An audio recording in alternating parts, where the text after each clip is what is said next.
সব আয়োজন, ভর্তুকি আর সরকারি উৎসাহ ছাপিয়ে চীনের আকাশ এখন এক গভীর সংকটে আচ্ছন্ন।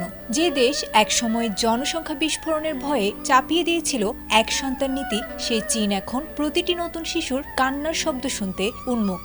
কিন্তু আধুনিক জীবনের বাস্তবতায় সেই প্রত্যাশা এখন যেন মরীচিকা। টানা চতুর্থ বছরের মতো কমেছে চীনের জনসংখ্যা, আর 2025 সালে জন্মহার নেমেছে ইতিহাসের সর্বকালের সর্বনিম্ন পর্যায়ে। এককালের জনবহুল এই পরাশক্তি এখন কি তবে বৃদ্ধদের দেশে পরিণত হওয়ার পথে?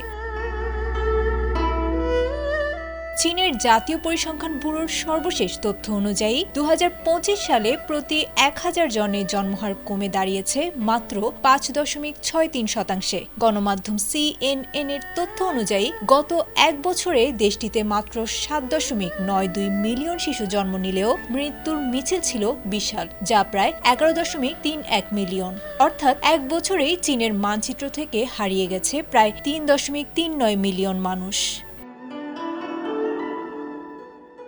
ধারণা করা হচ্ছে এই অনাকাঙ্ক্ষিত ধসের পেছনে রয়েছে এক জটিল সামাজিক সমীকরণ। তরুণ প্রজন্মের মধ্যে সন্তান ধারণে তীব্র অনীহা, আকাশচুম্বী জীবনযাত্রার ব্যয় এবং কর্মসংস্থানের অনিশ্চয়তা ব্যর্থ করে দিয়েছে বেইজিংয়ের সকল পরিকল্পনাকে।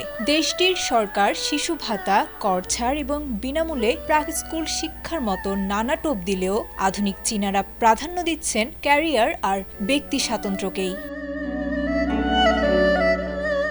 জনসংখ্যার এই সংকোচন সরাসরি আঘাত হেনেছে চীনের শ্রমশক্তিতে। একদিকে যেমন কমেছে কর্মক্ষম মানুষ, অন্যদিকে তেমন বাড়ছে বয়স্কদের সংখ্যা, যা দীর্ঘমেয়াদে দেশটির উৎপাদনশীলতা ও পেনশন ব্যবস্থার উপর প্রচণ্ড চাপ সৃষ্টি করেছে। কাতার ভিত্তিক সংবাদ মাধ্যম আল জাজিরার তথ্য মতে 2025 সালে চীন 5% অর্থনৈতিক প্রবৃদ্ধির লক্ষ্যমাত্রা অর্জন করেছে, কিন্তু বিশেষজ্ঞরা সতর্ক করেছেন অভ্যন্তরীণ চাহিদা ও ভোগ ব্যয় না বাড়লে এই প্রবৃদ্ধি ধরে রাখা অসম্ভব হয়ে পড়বে। বিশ্লেষকদের মতে রপ্তানি বাণিজ্যের রেকর্ড গড়লেও চীনের অভ্যন্তরীণ দেয়ালগুলো এখন ফাঁপা হতে শুরু করেছে। ভারতের কাছে জনবহুল দেশের তকমা হারানোর পর নিজের অস্তিত্ব ও অর্থনৈতিক শ্রেষ্ঠত্ব টিকিয়ে রাখাই এখন শি জিনপিং প্রশাসনের সবচেয়ে বড় চ্যালেঞ্জ। জনসংখ্যা হ্রাসের এই চোরাবালি থেকে চীন কিভাবে উদ্ধার পাবে, সেটি এখন বিশ্ব অর্থনীতির বড় প্রশ্ন। আয়েশা আক্তার, ATN বাংলা।